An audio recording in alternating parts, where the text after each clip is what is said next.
রাজধানী কারাকাস থেকে তুলে নেওয়ার 15 ঘন্টা পর ভেনেজুয়েলার প্রেসিডেন্ট নিকোলাস মাদুরোকে দেখা গেল নিউ ইয়র্কে। এই সময় বন্দী নেতার পরনে একটি নীল জ্যাকেট আর হাতে ছিল হাতকড়া। সঙ্গে ছিলেন তার স্ত্রী সিলিয়া ফ্লোরেসো। পৌঁছানোর পর তাদের যুক্তরাষ্ট্রের ড্রাগ এনফোর্সমেন্ট অ্যাডমিনিস্ট্রেশন ডিই এর কার্যালয়ে নেওয়া হয়। সেখান থেকেই আগামী সপ্তাহে ম্যানহ্যাটনের আদালতে বিচার কার্যক্রম শুরু হওয়ার কথা রয়েছে।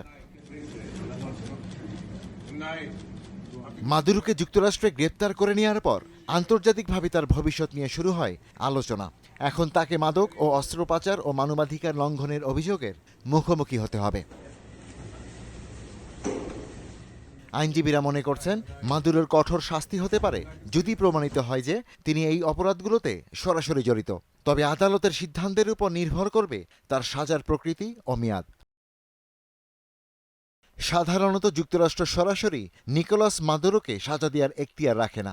তবে তিনি যদি মাদক বা অস্ত্র পাচারের সাথে জড়িত থেকে যুক্তরাষ্ট্রের আইন লঙ্ঘন করে তাহলে মার্কিন আদালত তাকে বিচার করতে পারে।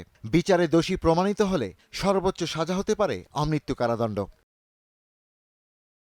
এদিকে মাদুরোর সমর্থকরা তার মুক্তি দাবি করছেন। তাকে দেশের বৈধ রাষ্ট্রপতি দাবির পাশাপাশি গ্রেপ্তারের ঘটনাকে অপরাধমূলক হস্তক্ষেপ বলে আখ্যায়িত করছেন তারা। আমরা দাবি করছি যে সংযুক্ত রাষ্ট্রের গণহত্যাকারী সরকার আমাদের প্রেসিডেন্টকে আমাদের কাছে ফিরিয়ে দিক। যুক্তরাষ্ট্র আমাদের প্রেসিডেন্টকে অপহরণ করেছে যারা আমাদের সম্পদ দখল করতে চায়। যুক্তরাষ্ট্র স্বাধীনতা বা গণতন্ত্রে আগ্রহী নয়, তারা আগ্রহী আমাদের তেল এবং প্রাকৃতিক সম্পদে। মার্কিন প্রেসিডেন্ট ডোনাল্ড ট্রাম্প বলছেন ওয়াশিংটন ভেনেজুয়েলাকে পরিচালনা করবে এবং এর বিশাল তেল ভান্ডার ব্যবহার করবে। আমরা পুনর্নির্মাণ করব এবং আমাদের কোনো টাকা খরচ হবে না। তেল কোম্পানিগুলো এখানে যাবে এবং তারা টাকা খরচ করবে। আমরা সেই তেল ফেরত নেব, যা সত্যি বলতে অনেক আগেই আমাদের ফেরত নেওয়া উচিত ছিল। ভেনেজুয়েলায় মার্কিন অভিযানকে বিপজ্জনক বলে অভিহিত করেছে জাতিসংঘ। এই ঘটনা শুধু ভেনেজুয়েলার জন্য নয়, পুরো অঞ্চলের জন্যই ঝুঁকিপূর্ণ হতে পারে বলে জানিয়েছে সংস্থাটি।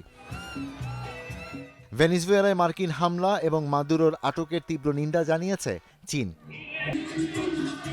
Ishtiaq Hossain, star news.